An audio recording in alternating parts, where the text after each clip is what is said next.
история становления и развития чеченского языка и чеченской литературы. Нохчибат литература даваттара ишкира элла царахлец амелдирдой. Значит, мы сейчас уделяем основное внимание не внутри каких-то структурным проблемам чеченского языка, а вот именно такой беглой, краткой истории становления чеченского языкознания.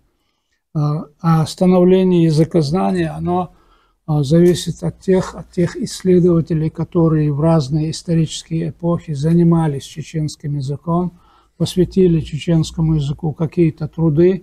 И вот, конечно, в рамках 1-2 часов рассказать всю историю чеченского языка это невозможно, но вот мы наметим основные контуры сегодня вместе все.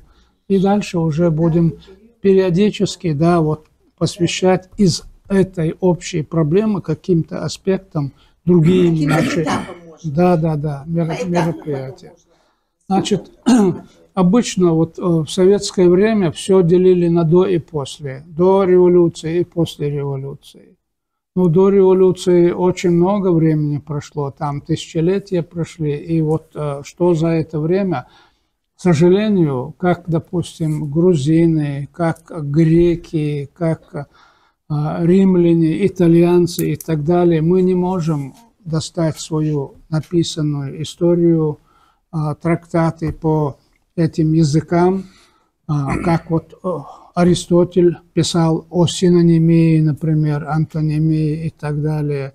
И у нас связь прервалась с историей, особенно с древним периодом, и мы сейчас все видим, что мы по крупицам стараемся на основании каких-то клинописей, древних письмен восстановить нашу былую историю и какие-то элементы бывшего чеченского языка. В этом плане нам в значительной мере помогают и диалекты наши, но это в плане реконструкции древних языковых структур.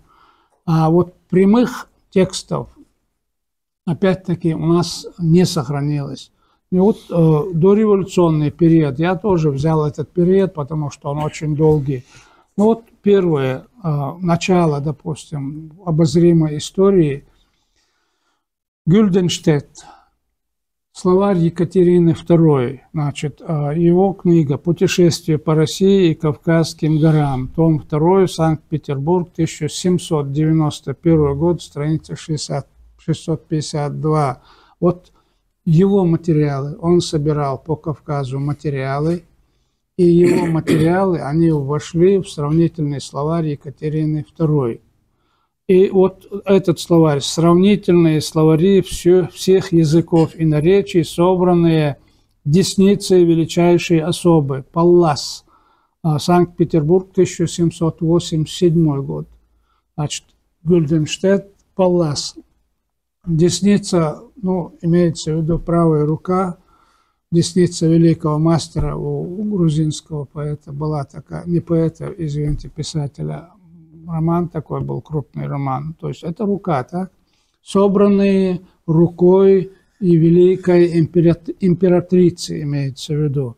Далее, почему обзорно? Потому что времени, чтобы на всех хватило. Клопрот. Путешествие по Кавказу и Грузии. Видите, даже само название говорит, что они как-то Кавказ и Грузию как-то не обобщали, делили за Кавказье, и северную часть, видимо, считали Кавказом. Клопрот.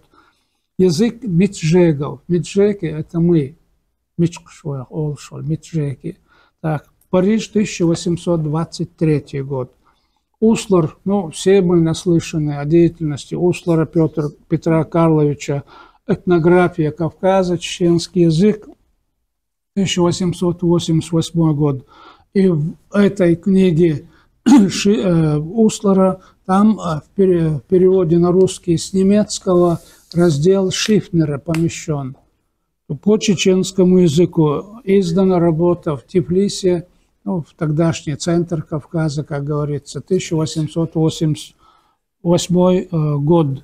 Потом Адольф Дир, Кавказское языкознание, его история и будущие задачи. Записки Кавказского отделения Русского географического общества, том 17, Тифлис, 1904 год, ну, страница 368-380.